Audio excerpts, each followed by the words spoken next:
Aujourd'hui, je vous emmène avec moi pour visiter le couvain des Lasius Niger. Nous y verrons les différents stades d'évolution de l'Afalimago. Nous y verrons aussi quelques curiosités, soulevant des questions qui pour le moment me restent sans réponse. Je tiens avant de commencer ce voyage à m'excuser pour les reflets et les mises au point un peu difficiles. Dans cette introduction, on distingue le couvain avec ses œufs, ses larves et ses nymphes. Et oui, chez les Lasius Niger, les nymphes sont censées être protégées par des cocons. Cependant, lorsque l'humidité à l'intérieur du nid augmente à des taux supérieurs à la normale, les nymphes peuvent se développer à nu sans aucun danger si l'hygrométrie reste constante.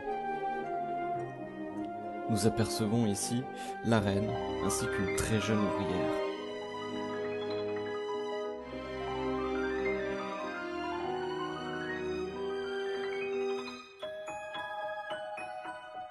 Rapprochons-nous un petit peu.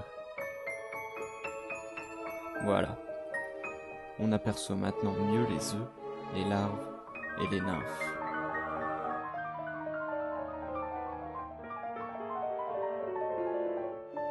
Notons que cette nymphe est toute jeune, car la pigmentation de ses yeux n'est pas encore noire mais plutôt brune. Ah, voici une bonne grosse larve qui vient de se coincer dans une petite cavité.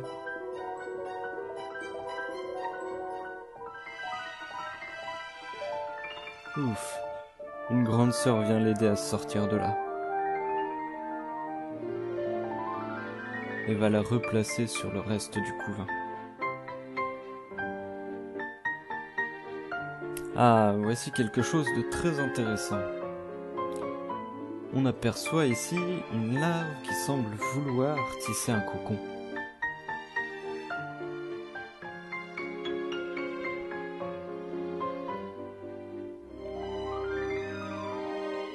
Cependant, plusieurs questions me viennent à l'esprit.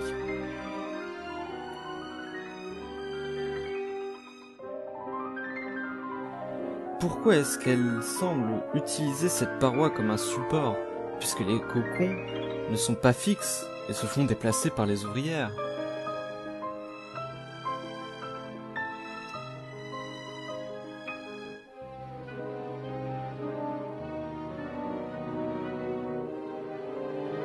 Tiens.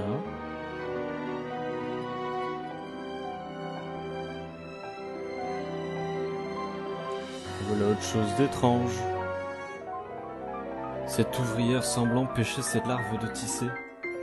Mais c'est bizarre.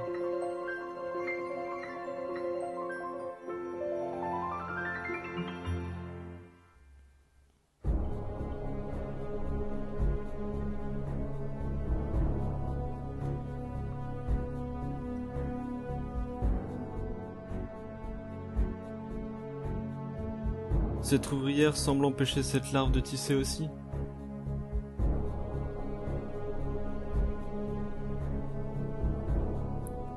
Qu'est-elle en train de faire?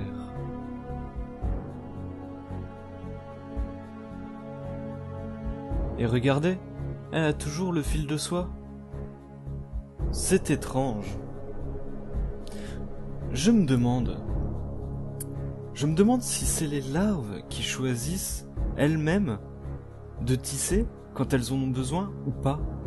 Ou alors si c'est les ouvrières qui leur interdisent de tisser si elles n'en ont pas besoin. Pour peut-être éviter qu'elles ne s'épuisent. Je ne sais pas. Et vous avez une idée? Car là je suis perplexe. Tiens, les mouvements. Ah oui, un petit truc rigolo, regardez. Une petite chatouille ici et hop.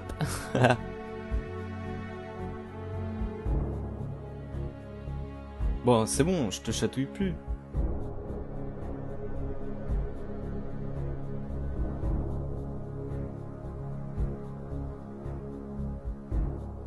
Ouais, je préfère.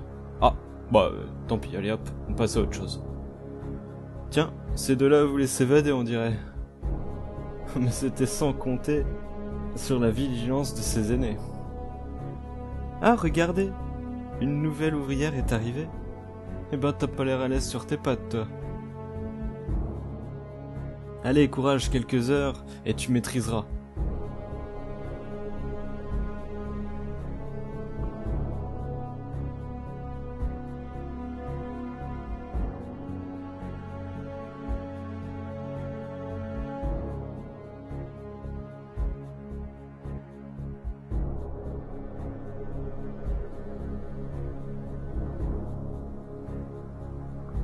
Tiens, une frangine vient te filer un coup de main, c'est gentil ça.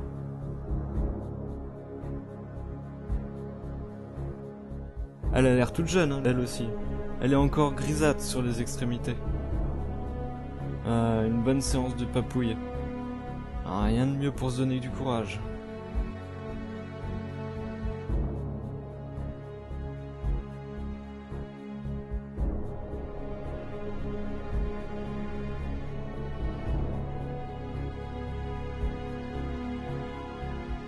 Allez, un petit bonus. En préparant le nid pour l'hivernage, donc en commençant à diminuer les températures, les ouvrières ont senti que l'hiver allait approcher.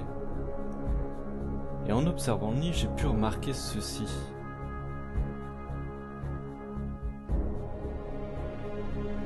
Les ouvrières donnent les œufs à manger aux larves.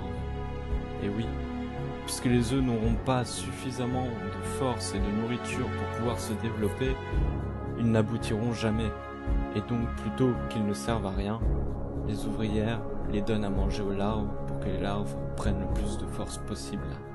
Étonnant, hein? Allez, salut!